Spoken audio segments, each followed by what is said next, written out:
नमस्कार दोस्तों, जैसा कि आपको पता है कि 14, 15, 16 महत्वपूर्ण दिन है। मार्गशीर्ष का बहुत ही महत्वपूर्ण दिन है। 14 तारीख से 16 तारीख तक। 14 तारीख को दसवीं, 15 को एकादशी और 16 तारीख को द्वादशी है। इस समय आप कोई भी मनोकामना आपकी होगी वो जरूर पूरी होगी, और इस समय मनोकामना पूरी के लिए 3 दिन बहुत ही विशेष महत्व है।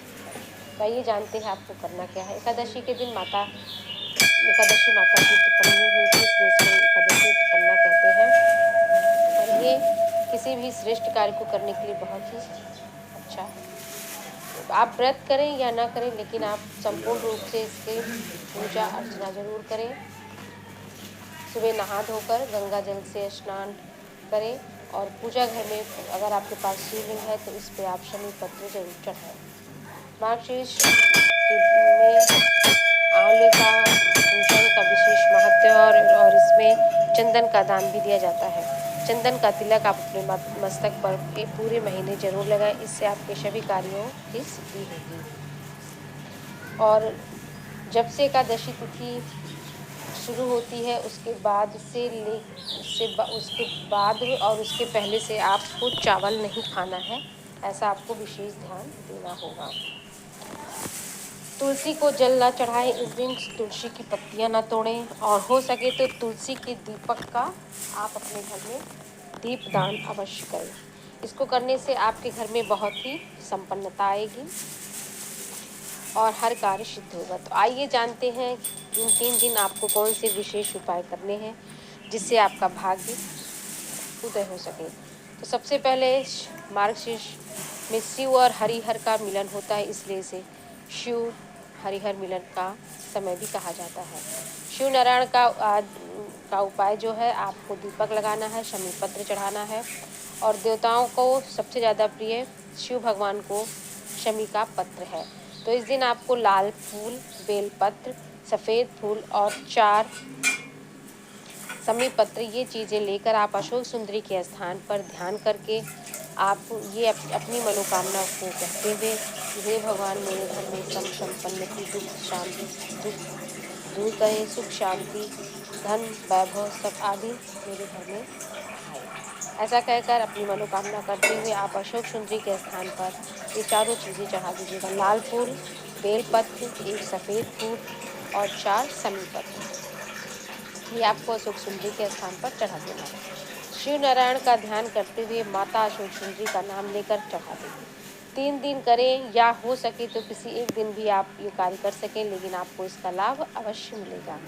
दूसरा उपाय क्या करना है, 1 लोटे का जल ले लीजिए, उसमें काला तिल, जौ और घास मिलाकर, जो छोटी छोटी घासें होती हैं उसको डालकर सूर्य भगवान को चढ़ा दें। इससे आपके पितृ देवता खुश होते हैं। और अगर आप हो सके तो तीनों दिन ये कार्य कर लें, और सोमा पितृ नाम लेते हुए आप सूर्य भगवान को जल चढ़ा दें। ऐसा आप तीनों दिन कर सकते हैं, या फिर किसी एक दिन भी कर लीजिए। तीनों दिन में से किसी एक दिन जरूर करिए ये उपाय। और गाय को रोटी भी आप खिलाएं। पितरों को शांति देने के लिए आपको प्रतिदिन गाय को रोटी खिलानी चाहिए। अगर आप ऐसा संभव ना हो तो इन तीनों दिन में 14, 15, 16 किसी दिन भी गाय को रोटी खिला दें। तुलसी की लकड़ी का चंदन लगाएं। जो सूखी लकड़ी आपके घर में है उसको आप सिलबट्टे पे घिस लें और उसका तिलक नारायण को लगाएं। इससे नारायण भगवान बहुत ही खुश होते हैं और आपके घर में संपन्नता बनी रहेगी। तुलसी का लकड़ी का दीपक मार्गशीर्ष के महीने में जरूर जलाएं। ऐसा करने से आपके घर में सुख संपन्नता बनी रहती। और शिवलिंग पर आपको 5 स्थान पर बेलपत्र अवश्य चढ़ाएं।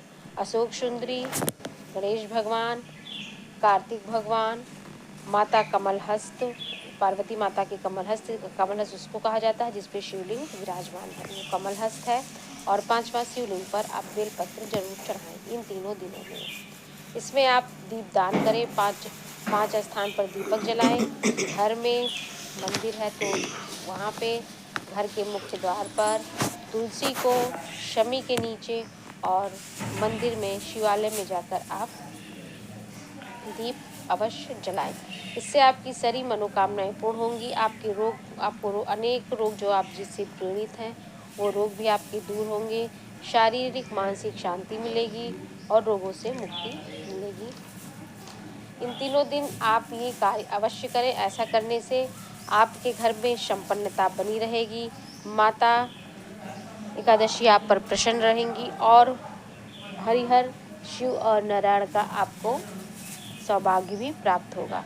तो ये कार्य आप इन तीनों दिनों में अवश्य करें। ये महा उपाय इन तीनों दिनों में ज़रूर कर लीजिए ताकि आपके जीवन में आने वाली सारी कष्ट और बाधाएं दूर हो जाएं। श्री शिवाय नमस्ते।